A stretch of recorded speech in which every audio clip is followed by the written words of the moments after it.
Assalamu alaikum everyone. Today we have to look at the third experiment in engineering mechanics lab. That is, the objective of the experiment is to study the equilibrium of set of forces acting in vertical plane, the concurrent forces. Okay, so what are basically concurrent forces? The forces that have whose line of action are passes through a common point. They are called the concurrent forces. So in our lab we have a 3-force concurrent system, as you can see here on the apparatus.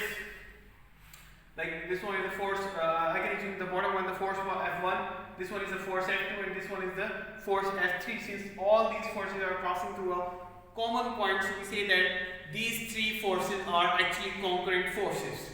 So for a body to be in equilibrium, there are 2 conditions. The first condition is the sum of the forces acting on the body must be 0, and the second condition is the sum of the moment must be 0.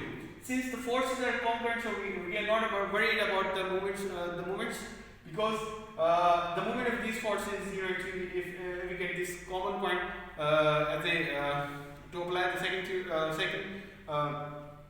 statement of the equilibrium condition, second condition of the equilibrium.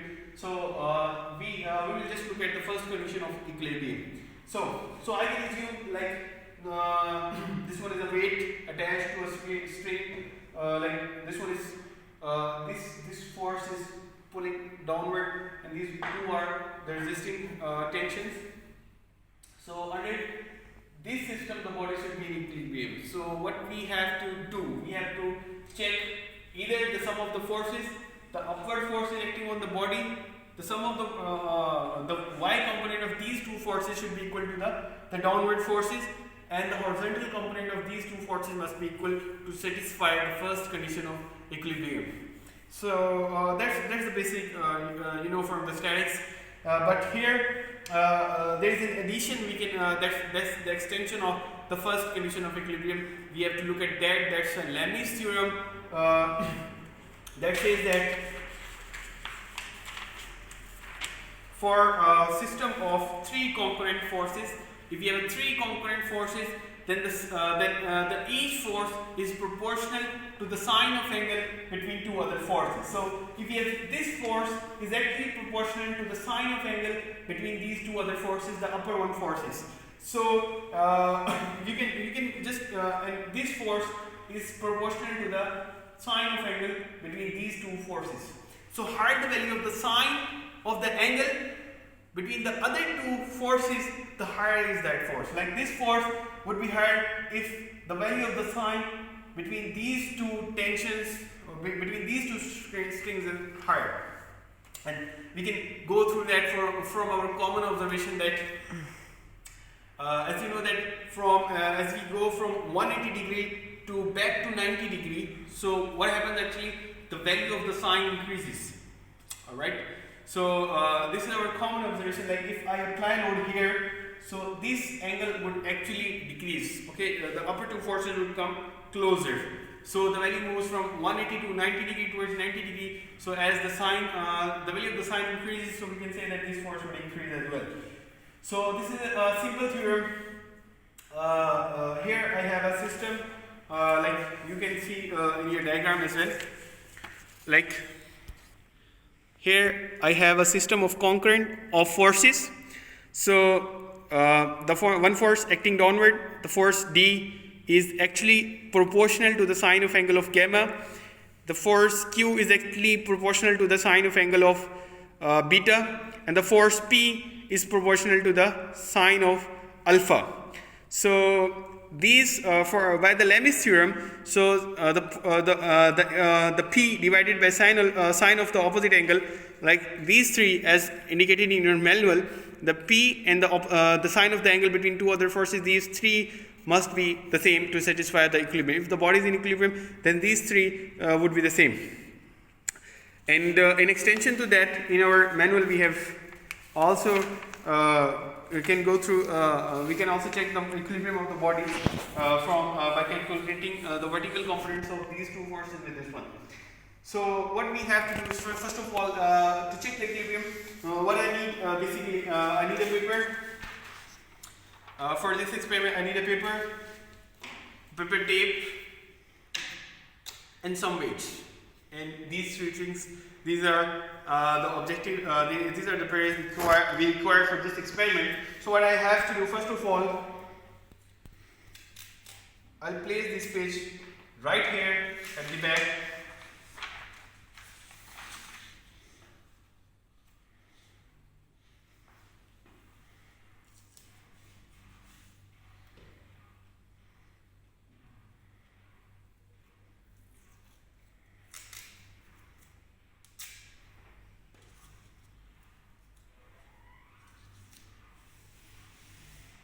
Make sure you place it correctly.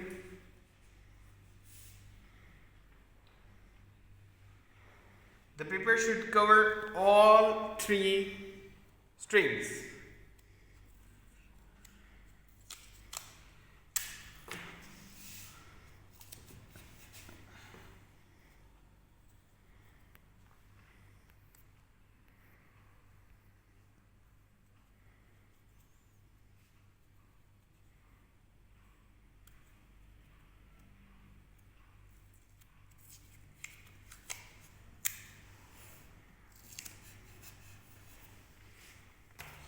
Okay, like this. So I can apply the forces. This is the 1 Newton, and as you know that this has moved the both one downward. Okay, so I have applied a load of 1 Newton right at the bottom one. So I'll apply load to 2 hangers. This is a 0.5 Newton, and this one is, both are 0.5 Newton here.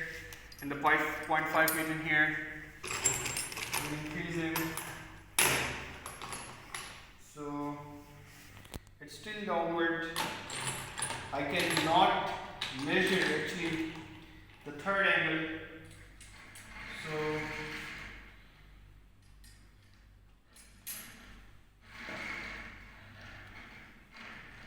okay, still upward.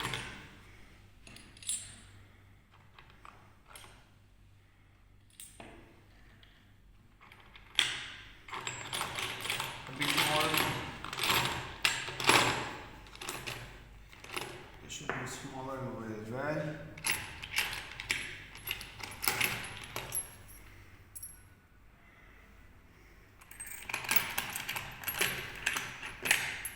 Okay, this one is a 20 grams.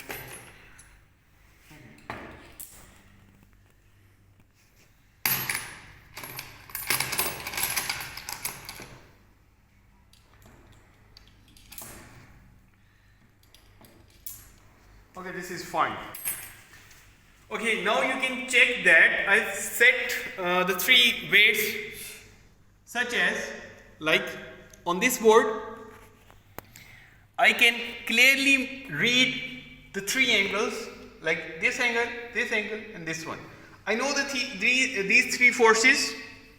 Here we have 1 Newton plus 30 gram of the hangers, 1 Newton plus 30 gram of the hangers, and here I have the 30 grams of the hanger plus 1 Newton plus, you can say that,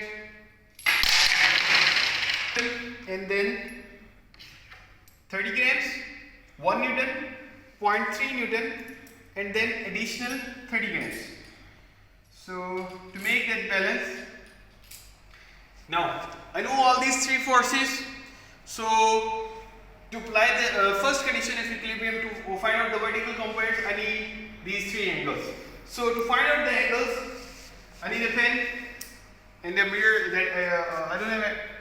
So you will find a mark right at the center of this ring, and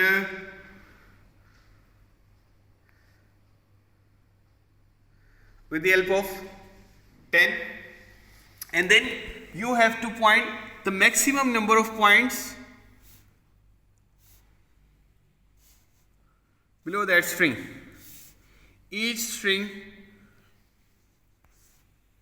you will mark the points, keeping your eye as perpendicular as you can with the string. Okay, so now I got this image actually. Okay, so using these lines, I'll use a ruler to match these points with the central point, all these three points, so that the maximum number of points are in line. Then I can, using the D, the protector, I can measure the angle, all three angles. So using those angles, I can verify whether the body is in equilibrium and whether this condition is satisfied. The sum of the vertical component should be balanced by these one, and the sum of horizontal component should be also equal. So in your manual, you can see that you have to notice what you have to look at it right here. Okay, there are three forces: the force P, the force Q. The force P is in the left hanger, the force Q at the right hanger, the force R at the middle hanger. As we have noticed here, the force P and Q are 1 Newton plus 30 grams of the weight of the hanger. These two are equal, and the force R is basically 30 grams of the hanger and 1 Newton of the black, 0.3 Newton additional plus 30 grams. So using all these values, measuring all these angles using the protector from the page, I can verify whether this condition is satisfied or not, the Lami's theorem. And for the second part, you can verify the equilibrium first condition. You have to calculate basically the x component, the y components, and you have to check the first condition of equilibrium. This is the third experiment we have in our lab. This theorem is also useful in solving the problem of statics, and that's the most common theorem you can use for a concurrent force system. So this is about the third experiment we have to go through, and I hope you get it. Any question you can ask me in chat, and I'll answer as soon as possible. Please give me feedback. I'll respond to that. Thank you.